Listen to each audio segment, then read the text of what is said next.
दोस्तों कैसे हैं। एग्जाम कॉर्नर पटना चैनल पे स्वागत है।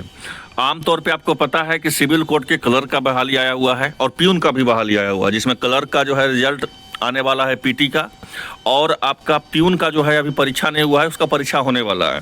लेकिन बहुत सारा बहाली जो होता है वो डिस्ट्रिक्ट में भी निकलता है, मतलब कि जिला वाइज निकलता है। ठीक है कि आपका अगर कोई आपका कार्यालय परिचारी का निकल जाएगा, प्यून का निकल जाएगा, लेकिन बहुत लोग जो है इसको इग्नोर कर देते हैं। इग्नोर इसलिए कर देते हैं, सोचते हैं कि सिविल कोड का मतलब निकलेगा तो वही 2000 पोस्ट होगा, 4000 पोस्ट होगा, 5000 पोस्ट होगा।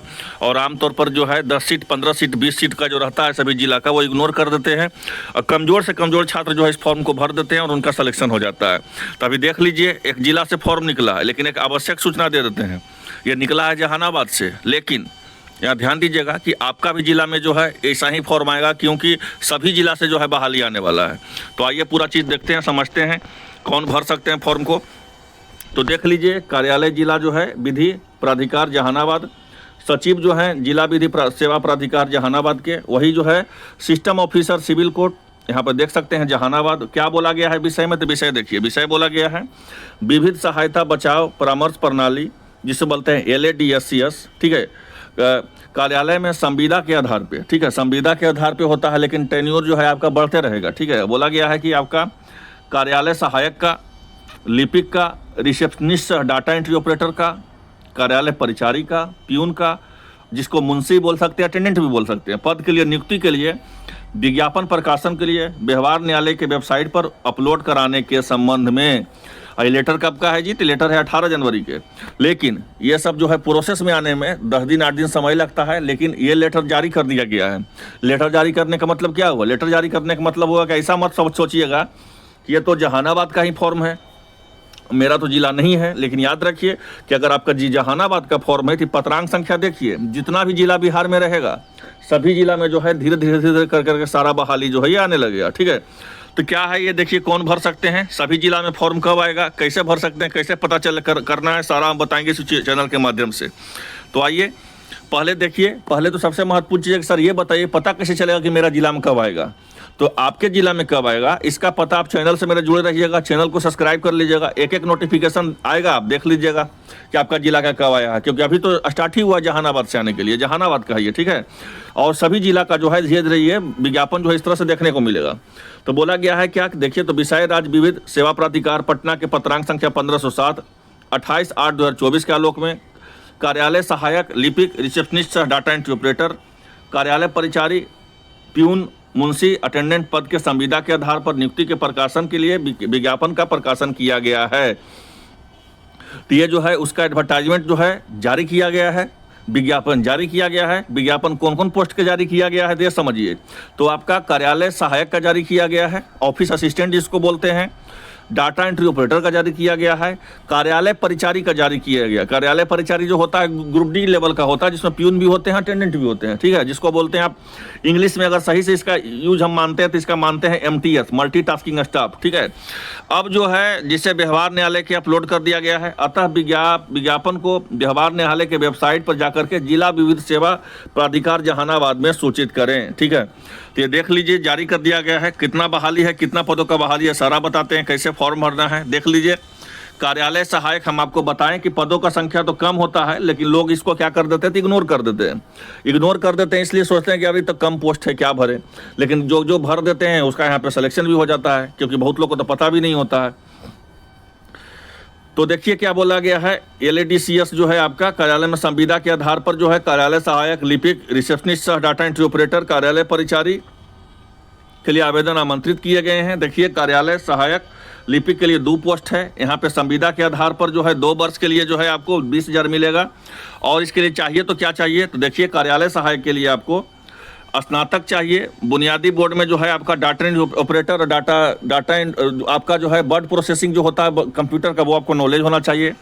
डेटा फील्ड का नॉलेज थोड़ा सा होना चाहिए, और ये सब थोड़ा बहुत ही नॉलेज चाहिए, ऐसा नहीं कि बहुत बड़ा महारत आपको हासिल करना है। समझ रहे बात को।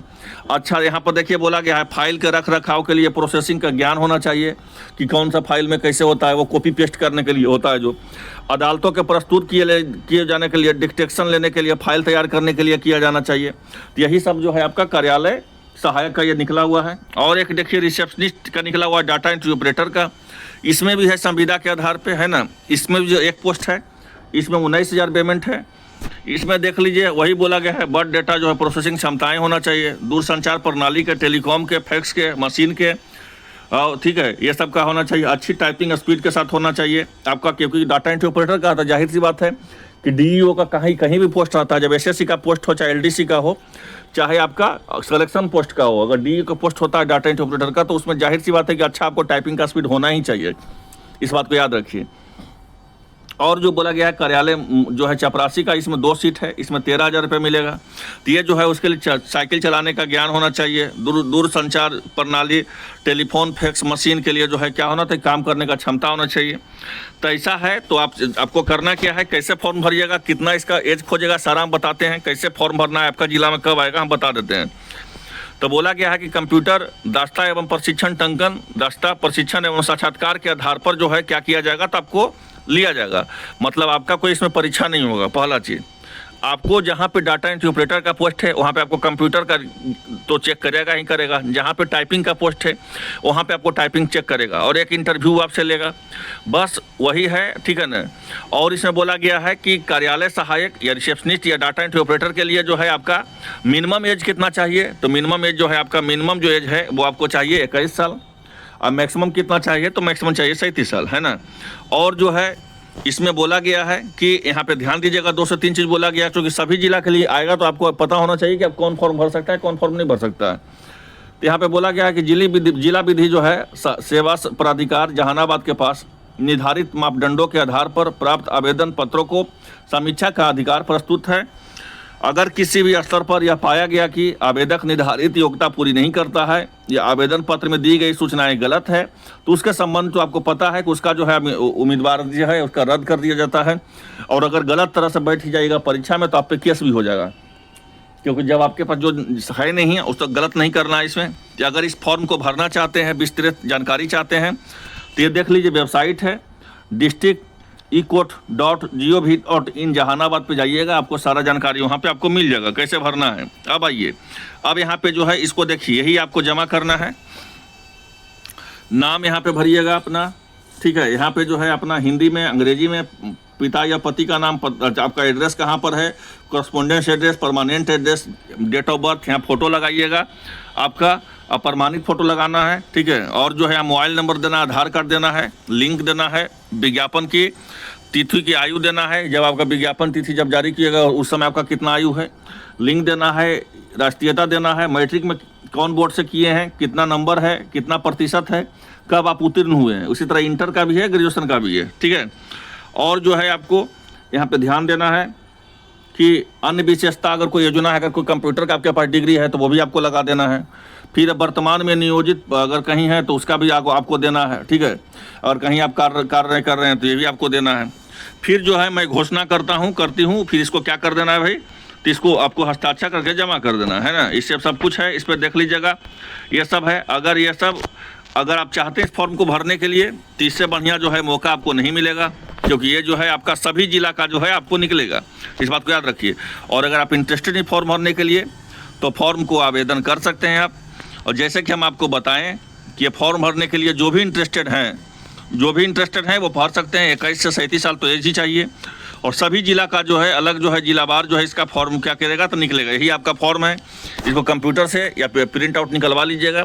इसी को फॉर्म भर करके व्यवहार न्यायालय जो है यहाँ पे जाके जहानाबाद के देखिए दिया हुआ है, यहीं पे जा करके क्या करना है तो आपको जमा करना है जा करके, ठीक है। तो आई होप आप लोग को समझ में आ गया होगा। और जैसे ही सभी जिला वाइज का फॉर्म निकलेगा तो सबसे पहले आपका एग्जाम कॉर्नर पटना चैनल पे देखने को मिलेगा। तो चैनल पे जो नए हैं चैनल को सब्सक्राइब कर लीजिएगा। धन्यवाद।